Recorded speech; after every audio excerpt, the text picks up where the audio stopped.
నలుగురు యువతరం కలిశారు. 4 భావాలుంటాయి. ఈ భావాల మధ్యన సమ్మేళనం అనేటటువంటిదే ఒక చోట కూర్చోవడం. తర్వాత అభిప్రాయ విభేదాలొస్తాయి. ప్రచారం దగ్గర గొడవలొస్తాయి. ఇప్పుడు కాక్రోచ్ జనతా పార్టీకి నిదానంగా జరుగుతోందదే. కాక్రోచ్ జనతా పార్టీ ఉద్యమంలో మొదట కీలక పాత్ర పోషించి, ఉత్సాహాన్ని నింపి డాన్సులేసినటువంటి విజయ్ దహియా పక్కకు వెళ్ళిపోయాడు. ఇప్పుడు ఈ సౌరవ్ దాసు, అశుతోష్ రాంకాల్ మొన్న లీడ్ తీసుకునేటప్పటికి అభిజిత్ తుప్కే కోపం వచ్చి ఆ రోజున జంతర్ మంతర్ దగ్గర ఉద్యమం తర్వాత విజయం అని చెప్పేసి స్టేట్మెంట్ ఇచ్చేసి ఇంటికి వెళ్ళిపోయాడు. రెండో రోజు ఏదో టైఫాయిడ్ అని నాటకం ఆడాడు. కానీ ఆ తర్వాత మళ్ళీ వీళ్ళని వెనకాల నుండి కేజ్రీవాల్ వీళ్ళందరి మధ్యన సమన్వయం చేశాక మళ్ళీ అందుకని ఇంటికి వెళ్ళిపోయాడు సొంత ఊరికి, శంభోజీ నగర్కి, మహారాష్ట్ర. మళ్ళీ వీళ్ళందరినీ పంపించాక ఎందుకంటే యాక్టివిటీ చల్లారిపోతే ఆయన ప్లాన్ ఫెయిల్ అవుతుంది కాబట్టి మళ్ళీ అక్కడికి పంపించాడు. ఇప్పుడు అక్కడ ఒక కమిటీ కూడా వేసుకోండి మీరని చెప్పాడు. నిన్న కమిటీ వేసుకున్నారు. కమిటీ వేసిన తర్వాత అక్కడ ధర్నా జరిగింది.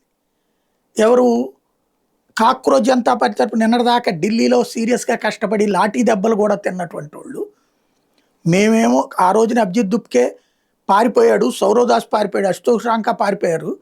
వాళ్ళు లాఠీ చార్జీలు జరుగుతున్నప్పుడు ఎవరూ లేరు అక్కడ.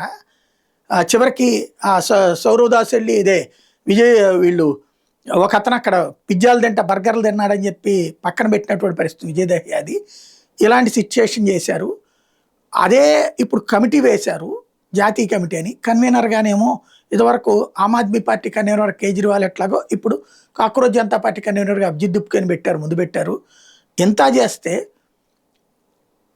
అతని ఫ్రెండ్స్తో కమిటీ వేసుకున్నాడు, మేమందరం కష్టపడ్డ వాళ్ళందరినీ వదిలేశాడంటూ అక్కడ నిన్న కాసేపు హడావిడి నడిచింది. అది 2. మూడోది వచ్చేటప్పటికి సోనం వాంగ్చుక్ని అస్సలు పట్టించుకోవడం మానేశారు. జార్ఖండ్ విద్యార్థులు సోనం వాంగ్చుక్ హామీతో అదే ఊరడించడంతో జ్యూస్ తాగారు తప్పించి ఇక్కడ సోనం వాంగ్చుక్ని పక్కన పెట్టినటువంటి పరిస్థితి. సోనం వాంగ్చుక్ పక్క వెళ్ళిపోయాడు.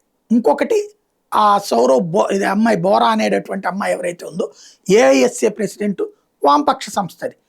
ఏఐఎస్ఎఫ్ ఎస్ఎఫ్ఐ ఎట్లాగో అట్లాగా ఆ ఏఐఎస్ఏ అధినేత్రి సోనం వాంగ్చుక్ని అరెస్ట్ చేసి తనని ఆసుపత్రికి తరలించాక నేను కూడా 21 రోజుల నుంచి నిరాదీక్ష చేస్తున్నానని చెప్పింది. అమ్మాయి తర్వాత ఏం చెప్తోంది, అభిజిత్ దుప్కే వాళ్ళు తనకి హైలైట్ కానియకుండా చూశారని. ఇప్పుడు అమ్మాయి పలు చోట్లకి తిరిగి వస్తోంది.